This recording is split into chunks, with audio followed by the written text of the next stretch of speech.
दिनको लागि यो समयको लागि परमेश्वरलाई धन्यवाद होस्। हालेलुया। परमेश्वर कति असल हुनुहुन्छ र विशेष गरी यो समयहरूमा हामीले धेरै सुसाइड गरेको कुराहरू सुनिराखेका छौँ। अनि मेरो आज विशेष गरी संसारलाई यो भन्नु छ, no to suicide, life is a gift from God. आत्महत्या नगरौँ, किनभने जीवन चाहिँ परमेश्वरले दिनुभएको एउटा उपहार, वरदान हो।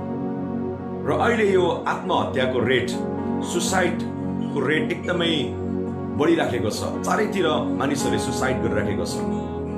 अनि म चाहिँ के भन्न चाहन्छु भन्दाखेरि आत्महत्या चाहिँ समाधान होइन। Suicide is not the solution. तर आत्महत्या चाहिँ समस्याको सुरुवात हो। Suicide is not the solution, but suicide is the beginning of the problem. Suicide गर्नेले त सुसाइड गरिहाल्दछ, तर उसले छोडेर गएको परिवारलाई, आमा बाउलाई, आफ्नो दाजुभाइ दिदीबहिनीलाई, आफ्नो सन्तानलाई, आफ्नो श्रीमानलाई, आफ्नो श्रीमतीलाई, अनि आफ्नो साथीभाइहरूलाई जिन्दगीभरको लागि उसले चोट पुर्याएर रोदनमा राखेर जानुपर्छ। त्यसले गर्दा no to suicide because life is a gift from God. आत्महत्या नगरौँ, किनभने जीवन चाहिँ परमेश्वरले दिनुभएको एउटा उपहार हो। आत्महत्या मान्छेले त्यति बेला गर्छ जब मान्छेले कुनै जिउने आशा नै पाउँदैन। आत्महत्या मान्छेले त्यति बेला गर्छ जब उसको जीवनमा वरिपरि समस्या मात्र देख्छ, अन्धकार मात्र देख्छ, कुनै उपाय पाउँदैन, जिउने कुलैले आशा पाउँदैन। कसैले आत्महत्या गर्छ धोका पाएको कारणले गर्दा, चोट पाएको कारणले गर्दा, जीवनमा असफलता पाएको कारणले गर्दा, उसले सोचेको जस्तो जीवन बिताउन नपाएकोले गर्दाखेरि कतिजनाले आत्महत्या गर्छ। परमेश्वरको वचनबाट म तपाईलाई पढ्न चाहन्छु। भजन सङ्ग्रह 139 को 13 देखि 16 सम्म म पढ्न चाहन्छु। किनकि तपाईले नै म भित्रका अङ्ग प्रत्यङ्ग बनाउनु भयो, तपाईले मलाई मेरी आमाको गर्भमा रच्नु भयो। म तपाईको प्रशंसा गर्छु, किनकि म भयानक र अद्भुत रीतिले बनाइएको छु। तपाईका कार्यहरू अद्भुत छन् र त्यो कुरा म पूर्ण रूपले जान्दछु। जब अदृश्यमा म बनिँदै थिएँ, मेरो रचना तपाईबाट लुकिएको थिएन। अनि जब म पृथ्वीको गहिराईमा रचिँदै थिएँ, तपाईका आँखाले मेरो नबनिएको शरीरलाई देखे। मेरो निम्ति नियुक्त गरिएको आयु तपाईको पुस्तकमा लेखिएको थियो। त्यसको एउटै कुरा पनि पूर्ण हुन अघि सब लेखिनुहोस् त। हामी यहाँ के पाउँछौँ भन्दाखेरि हामीलाई बनाउने चाहिँ परमेश्वर हुनुहुन्छ। हामी आमाको गर्भमा आउनुभन्दा अगाडि नै परमेश्वरले हामीलाई देखिसक्नु भएको थियो। त्यसले गर्दाखेरि हामी यो संसारमा जो आएका छौँ, हामी यो संसारमा आउनुमा चाहिँ परमेश्वरको ठुलो योजना छ, परमेश्वरको ठुलो उद्देश्य छ। अनि जब हामी आत्महत्या गर्छौँ, तब आत्महत्याले चाहिँ परमेश्वरको योजना जो हामी जन्मिँदै गर्दाखेरि उहाँले हाम्रो जीवनमा बनाउनु भएको छ, त्यसलाई चाहिँ हामीले भत्ताभुङ्गे बनाउँदै गरेको हुन्छौँ। यसैले गर्दा म भन्न चाहन्छु, life is a gift from God. जीवन चाहिँ परमेश्वरले दिनुभएको एउटा सुन्दर उपहार हो। अनि त्यो उपहारलाई चाहिँ हामीले राम्रोसँगले ख्याल गरेर राख्नुपर्छ। जब तपाईँलाई कसैले गिफ्ट दिन्छ, त्यसलाई तपाईँले हिफाजतसँगले राख्नुहुन्छ। अनि हामीलाई पनि परमेश्वरले यो जीवन चाहिँ गिफ्टको रूपमा दिनुभएको छ। अनि यो जीवनलाई चाहिँ हामीले हिफाजतसँगले राख्नुपर्छ। यसलाई हामीले यसरी आत्महत्या गरेर नष्ट गर्नु हुँदैन। We should not destroy our life. म के भन्न चाहन्छु, तपाईँ यो संसारमा एक्लो हुनुहुन्न, परमेश्वर तपाईँको साथमा हुनुहुन्छ। जसले तपाईँलाई आमाको गर्भमा रच्नुभयो, उहाँ तपाईँको साथमा सधैँ रहनुहुन्छ। उहाँले भन्नुहुन्छ यशाया 41 को 10 मा, तो नडरा अनि भयभीत नहौ, किनकि म तेरो परमेश्वर तेरो साथमा छु। मेरो धार्मिकताको दाहिने हातले म तँलाई डोर्याउने छु। मेरो प्रियहरू, हामी यो संसारमा जिउँदै गर्दाखेरि हामीले धेरै चुनौतीहरू सामना गर्नुपर्छ। हामीले यो जीवनमा जिउँदै गर्दाखेरि धेरै प्रकारको च्यालेन्जेसहरूलाई हामीले सामना गर्नुपर्छ। But we have to face it. यो जीवनको एउटा भाग हो। चुनौती भनेको जीवनको एउटा भाग हो। तर चुनौतीलाई सामना गर्नु पर्दा हामी भाग्नु हुँदैन, त्यसलाई हामीले सामना गरेर अगाडि बढ्नुपर्छ। किनकि चुनौतीले नै हाम्रो जीवनलाई चाहिँ परिपक्वतामा लाँदै गरेको हुन्छ। चुनौतीले नै हाम्रो जीवनलाई बनाउँदै गरेको हुन्छ, हामीलाई खार्दै गरेको हुन्छ, बनाउँदै गरेको हुन्छ, मोल्ड गर्दै गरेको हुन्छ। धेरैजना हामीले चुनौतीलाई सामना गर्न नसक्दाखेरि हामी भागी पठाउँछौँ, हामी त्यसलाई सामना गर्न नसक्दाखेरि हामी हरेस खान्छौँ र आफ्नो जीवनलाई हामी नष्ट गरी पठाउँछौँ। तर म यसरी भन्न चाहन्छु, यो जीवनमा तपाईँ एक्लो हुनुहुन्न, तपाईँलाई सृष्टि गर्नुहुने परमेश्वर तपाईँको साथमा दिनरात हुनुहुन्छ। अनि र म तपाईँलाई के भन्न चाहन्छु भन्दाखेरि, हाम्रो जीवनमा कमी घटी अपुग चुनौती समस्या धेरै प्रकारको स्थिति परिस्थिति आउँदाखेरि जीवनमा हरेस खाएर हामीले आफ्नो जीवनलाई आत्महत्या नगरौँ, किनभने यो जीवनको वास्ता गर्ने संसारमा मानिस कोही नभए तापनि हाम्रो यो जीवनलाई वास्ता गर्ने चाहिँ परमेश्वर सधैँ हाम्रो साथमा हुनुहुन्छ। हो, हामी एक दिन मर्नै पर्छ, यो संसारमा हामी आउनु नै एक दिन मर्नु, हामी सबैजना एक दिन मर्छौँ, कोही छिटो मर्छ कोही ढिलो मर्छ। तर म के भन्न चाहन्छु भन्दाखेरि, परमेश्वरले दिनुभएको यो उपहार, यो जीवन, यो जुन प्रिसियस गिफ्ट छ, यसलाई चाहिँ हामीले आफैले आफूलाई नष्ट नगरौँ। हो, प्राकृतिक मृत्यु छ, कोही मान्छे एक्सिडेन्ट भएर मर्छ, कोही मान्छे दुर्घटनामा मर्छ, कोही मान्छे बिमार भएर मर्छ। द्याट्स ओके, द्याट्स फाइन, मर्नै पर्छ। तर परमेश्वरले जुन जीवन दिनुभएको छ, जुन आयु दिनुभएको छ, त्यो आयुलाई, त्यो लाइफलाई चाहिँ हामी आफैले नष्ट नगरौँ, हामी आफैले त्यसलाई चाहिँ नघटाउँ।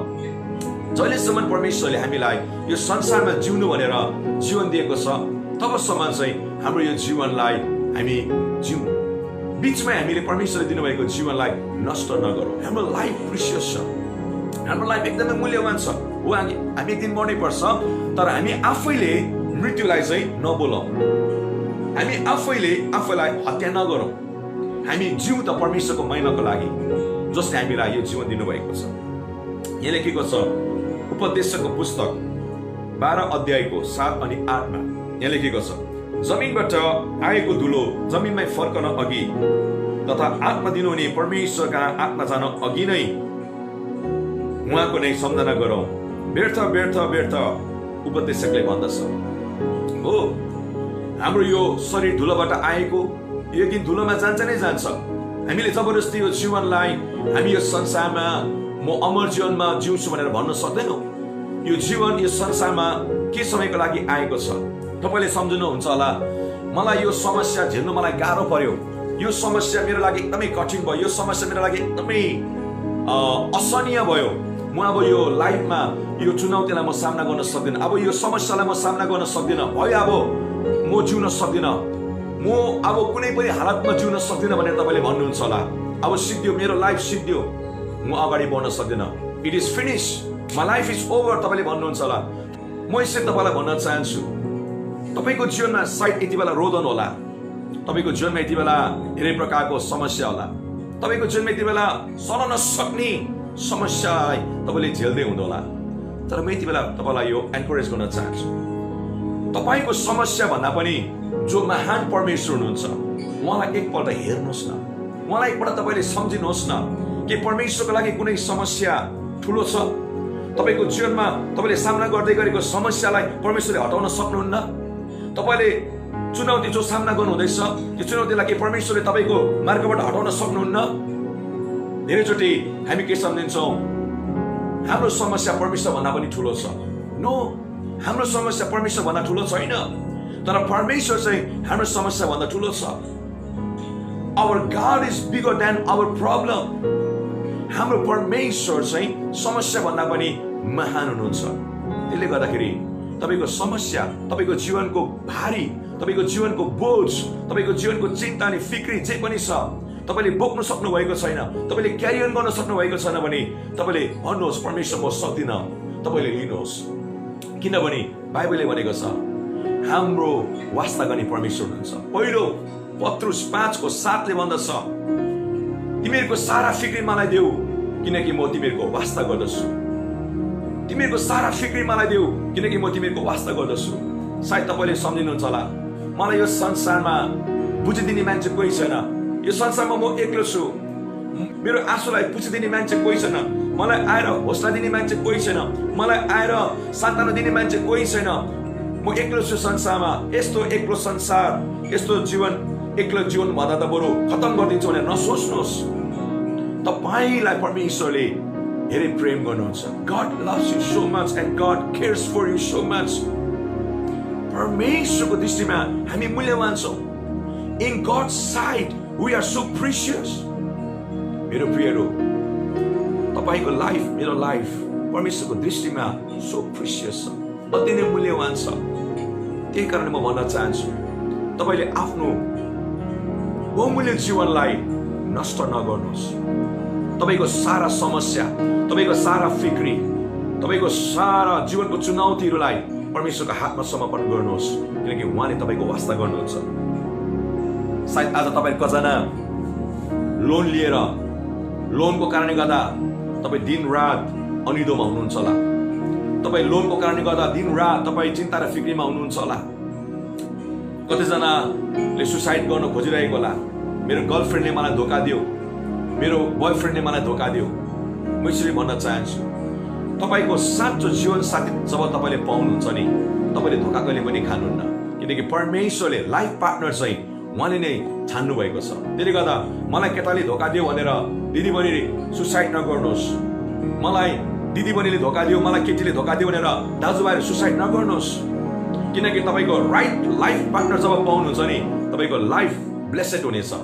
जब तपाईले राइट लाइफ पार्टनर पाउनुहुन्छ तब तपाईको जीवनमा आशिष आउनेछ. सायद जो चाहिँ तपाईलाई धोका दियो ऊ तपाईको लागि राइट लाइफ पार्टनर थिएन होला, परमेश्वरले चुन्नु भएको साँचो जीवन साथी थिएन होला. त्यसले गर्दा तपाईले धोका खानुभयो.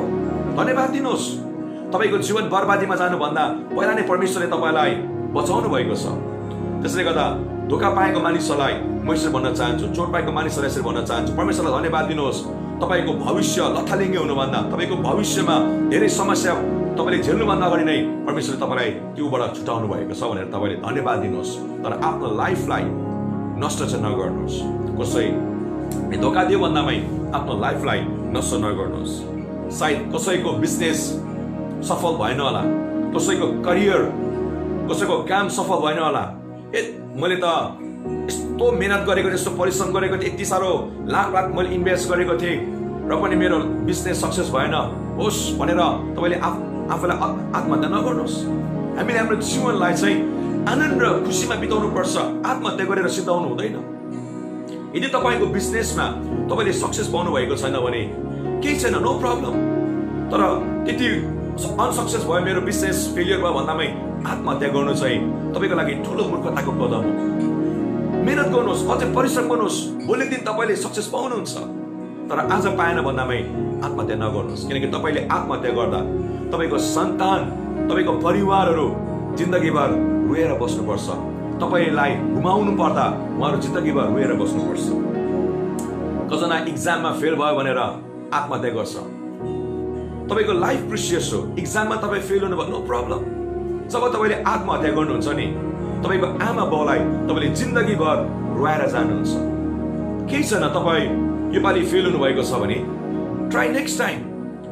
तर तपाईँ इक्जाममा फेल भयो भन्दामै म आफ्नो लाइफलाई सिद्ध्याउँछु भनेर आत्महत्या नगर्नुहोस्, सुसाइड नगर्नुहोस्. किनकि तपाईँको आमा बाउले तपाईँप्रति एउटा ठुलो सपना राखेको छ, मेरो छोरा मेरो छोरी भनेर ठुलो सपना बोकेर हिँडेको छ. अनि तपाईँले जब आत्महत्या गर्नुहुन्छ, आमा बाउको सपनालाई तपाईँले चकनाचुर पार्नुहुन्छ. कतिजना मानिसहरूले रिजेक्ट गरेको होला. सायद तपाईँले आफ्नो लाइफमा रिजेक्सन है, तिरस्कारलाई तपाईँले सामना गर्नु भएको होला. तपाईँलाई लाइफमा कसैले रिजेक्ट गरे तापनि, तपाईँलाई तिरस्कार गरे तापनि, तपाईँलाई एभोइड गरे तापनि नो प्रब्लम. तपाईँलाई माया गर्ने, तपाईँलाई प्रेम गर्ने, तपाईँको दिनरात वास्ता गर्ने परमेश्वर हुनुहुन्छ. यीशु ख्रीष्टको जुन माया छ नि, त्यो चाहिँ अनकन्डिसनल हो. त्यो चाहिँ नाप्न नसक्ने, तुलना गर्न नसक्ने, ओजन गर्न नसक्ने छ मेरो प्रियहरू. सायद तपाईँलाई कसैले रिजेक्ट गर्यो, तपाईँलाई कसैले एभोइड गर्यो, तिरस्कार गर्यो, धोका दियो, चोट दियो, तपाईँलाई त्याग्यो भन्दामै तपाईँले आफ्नो लाइफलाई खतम नगर्नुहोस्. तपाईँको जीवनमा परमेश्वरको ठुलो योजना छ. यिर्मिया 29:11 जब हामी पढ्छौँ, यसो लेखेको छ, किनभने जुन योजनाहरू मैले तिमीहरूका निम्ति बनाएको छु ती म जान्दछु, परमप्रभु भन्नुहुन्छ. ती तिमीहरूका उन्नतिको निम्ति हुन्, नोक्सानीको निम्ति होइनन्, तिमीहरूलाई आशा र भविष्य दिनलाई. हालेलुया. जुन परमेश्वरले हामीलाई आमाको गर्भमा रच्नु भएको छ, जुन परमेश्वरले हामीलाई बनाउनु भएको छ, उहाँ परमेश्वरले के भन्नुहुँदैछ भन्दाखेरि जुन योजनाहरू मैले तिमीहरूको लागि बनाएको छु त्यो म जान्दछु, ती तिमीहरूका उन्नतिको निम्ति हुन्। परमेश्वरले हाम्रो जीवनमा बनाउनु भएको योजना चाहिँ हाम्रो उन्नतिको निम्ति हुन्। आमेन। म यसरी भन्न चाहन्छु, God loves you so much। तपाईँ यीशुमा फर्केर आउनुहोस्, यीशुलाई विश्वास गर्नुहोस्, उहाँले तपाईँलाई केयर गर्नुहुन्छ। सायद तपाईँले संसारमा काहीँ पनि माया पाउनु भएन, सायद संसारमा तपाईँले धोका मात्रै पाउनु भयो, संसारमा तपाईँले चोट मात्रै पाउनु भयो, संसारमा तपाईँले रोदन मात्रै पाउनु भयो, संसारमा तपाईँले कष्ट र पीडा मात्रै पाउनु भयो। एकचोटि हामीलाई बनाउने सृष्टिकर्ता कोण हुँदो रहेछ भनेर एकपल्ट निहाल्नुहोस्, एकपल्ट विचार गर्नुहोस्। तब उहाँबाट हामीले हाम्रो जीवनको अर्थ के रहेछ, हाम्रो जीवनको मूल्य के रहेछ, हाम्रो जीवनको उद्देश्य के रहेछ भन्ने कुरो हामी थाहा पाउँछौँ। हालेलुया। म भन्न चाहन्छु, हरेस नखानुहोस्, निराश नहुनुहोस्। हो, आज रात परेको छ भने भोलिको दिन त उज्यालो हुन्छ नि मेरो प्रियहरू। आज अन्धकारले यो संसार ढाकेको छ भने भोलि बिहान त फेरि घाम झुल्किन्छ नि। त्यसैले सायद तपाईँको आजको जीवनमा यो वर्तमान समयमा धेरै अन्धकार तपाईँले देख्नु हुँदैछ होला, तर म भन्न चाहन्छु भोलिको दिनमा परमेश्वरले तपाईँको जीवनमा घाम झुल्काउनुहुन्छ। भन्नुको मतलब तपाईँको जीवनमा परमेश्वरले भोलिको दिनमा आशिषलाई प्रशस्त मात्रामा दिनुहुनेछ। तपाईँले भन्नुहोस् नो टु सुसाइड, भन्नुहोस् नो टु सुसाइड। त्यो सुसाइड थट जब आउँछ नि माइन्डमा, कसरी मर्नु पर्ने, झुन्डेर मर्नु पर्ने कि पोइजन खाएर मर्नु पर्ने कि हाम फालेर मर्नु पर्ने कि, त्यो थट्स तपाईँको मनमा जब आउन थाल्छ नि सुसाइड भन्ने भावना आफ्नो जीवनलाई नष्ट गरी पठाउँछ। म यसरी भन्न चाहन्छु, तपाईँ यदि कोही यस घडी आत्महत्या गर्नको लागि सोच्नुहुँदैछ भनेदेखिलाई प्लिज भन्न चाहन्छु त्यो तपाईँको समाधान होइन। सामना गर्नुहोस् चुनौतीलाई। आँधीबेहरी तुफान आउँदैछ, तर त्यसलाई समाधान गराउने, समताल गराउने शक्ति यीशु ख्रीष्टमा छ, यीशु ख्रीष्टमा छ। तपाईँ यदि अशान्तिमा हुनुहुन्छ होला, दिनरात रुँदै हुनुहुन्छ होला, परमेश्वरको वचन यूहन्ना 14:27 भन्दछ, यीशु ख्रीष्टले भन्नुभयो मेरो शान्ति म तिमीलाई दिनेछु, संसारले दिने जस्तो होइन, ताकि तिमीहरूको मन विचलित नहोस् अनि भयभीत नहोस्। यीशु ख्रीष्टमा तपाईँले शान्ति पाउनुहुन्छ। एकचोटि विश्वास गर्नुहोस्। म आशा गर्दछु तपाईँ जतिजनाले यो भिडियोज हेर्नुभएको सुन्नुभएको छ, तपाईँको जीवनमा जति नै चुनौती आउँदा पनि तपाईँले जिन्दगीमा कहिले पनि सुसाइड गर्नुहुने छैन। किनभने तपाईँको जीवन चाहिँ परमेश्वरले दिनुभएको एउटा गिफ्ट हो, बहुमूल्य गिफ्ट हो। अनि यो जीवनलाई चाहिँ तपाईँले परमेश्वरकै महिमाको लागि जिउनुहोस्। अनि यो संसारमा हामी के समयको लागि मात्र छौँ, यो संसारलाई त एक दिन हामी सबैले छोडेर जानै पर्छ। तर त्यो आयु दिएको भन्दा अगाडि नै हामीले आफ्नो जीवनलाई चाहिँ यो संसारबाट विदा गरेर नलैजाउँ। अनि जुन यो जीवन दिएको छ हामी खुसी साथ जिउँ, 2 दिनको जिन्दगी छ, खुसी साथ जिउँ। हवस् त, परमेश्वरले तपाईँहरू सबैजनालाई प्रशस्त मात्रामा आशिष दिउन्। जय मसीह।